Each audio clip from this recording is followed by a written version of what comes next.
விடுவிப்பார். நீதிமானுக்கு வரும் துன்பங்கள் அநேகமாயிருக்கும். கர்த்தர் அவைகள் எல்லாவற்றிலும் நின்று அவனை விடுவிப்பார். சங்கீதம் 34:19. ஏன்தான் நமக்கு இத்தனை துன்பங்கள் வருகின்றதோ என்று நாம் எண்ணிக்கொண்டிருக்க வேண்டியதில்லை. சாதாரண உலகத்தாரை பார்க்கிலும் தேவனுடைய பிள்ளைகளுக்கு நிச்சயமாகவே அதிக துன்பங்கள் உண்டு. நாம் உலக வழிபாடுகளின்படி உலகத்தார் மார்க்கத்தின்படி நடந்திருப்போமானால் உலகம் நம்மை சிநேகித்திருக்கும். கர்த்தருக்கென்று பிரதிஷ்டையோடு அர்ப்பணிப்போடு பரிசுத்தமான வாழ்க்கை வாழ முற்படும்போது நிச்சயமாகவே உலகமும் மாம்சமும் பிசாசும் நம்மை எதிர்த்து நிற்கத்தான் செய்யும். வேதம் சொல்லுகிறது, தேவ பக்தியாய் நடக்க மனதாய் இருக்கிற யாவரும் துன்பப்படுவார்கள். 2 தீமோத்தேயு 3:12. இயேசு கிறிஸ்துவும் கூட சுகபோகமான கிறிஸ்துவ வாழ்க்கையை நமக்கு பின்பற்றுவதற்கென முன் வைக்கவில்லை. இயேசு சொன்னார், உலகத்தில் உங்களுக்கு உபத்திரவம் உண்டு, ஆனாலும் திடன் கொள்ளுங்கள், நான் உலகத்தை ஜெயித்தேன். யோவான் 16:33. இயேசு கிறிஸ்து தாமே உபத்திரவத்தின் பாதையில் நடந்து சிலுவையை சுமந்தார். ஒருவன் என்னை பின்பற்றி வர விரும்பினால் அவன் தன்னைத்தானே வெறுத்து தன் சிலுவையை எடுத்துக்கொண்டு என்னை பின்பற்ற கடவன். மத்தேயு 16:24 என்றார்.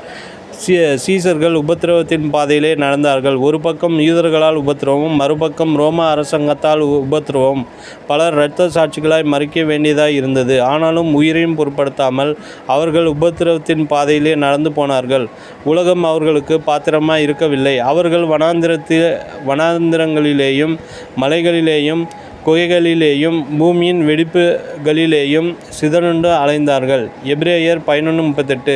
ஏன் அவர்கள் துன்பத்தை சகித்தார்கள்? வேதம் சொல்லுகிறது, மேன்மையான உயிர்த்தெழுதலை அடையும்படிக்கு விடுதலை பெற சம்மதியாமல் வாதிக்கப்பட்டார்கள். எபிரேயர் 11:35.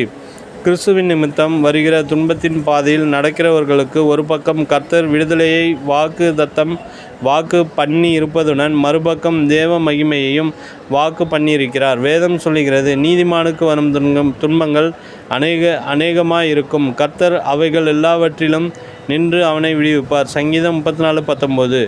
தானியேல் நீதிமானாய் இருந்ததின் நிமித்தம் எத்தனை பொறாமை கண்களை சந்தித்திருக்க வேண்டியிருந்தது. சிங்கங்களின் கெபிலே போடப்படுகிற நிலைமை வந்தபோது கூட கர்த்தர் தாமே கூட அவருடன் நின்று அவரை விடுவித்தார். தேவ பிள்ளைகளே, அநேக உபத்திரவங்கள் மூலமாகத்தான் பரலோக ராஜ்யத்தில் நாம் பிரவேசிக்க முடியும். இக்காலத்து பாடுகள் இனி நம்மிடத்தில் வெளிப்படும் மகிமைக்கு ஒப்பிடத்தக்கவைகள் அல்ல என்று வேதம் சொல்லுகிறது. நினைவிற்கு, அவன் என்னிடத்தில் வாஞ்சியாய் இருந்தபடியால் அவனை விடுவிப்பேன். என் நாமத்தை அவன் அறிந்திருக்கிறபடியால் அவனை உயர்ந்த அடைக்கலத்தில் வைப்பேன். சங்கீதம் 91:14.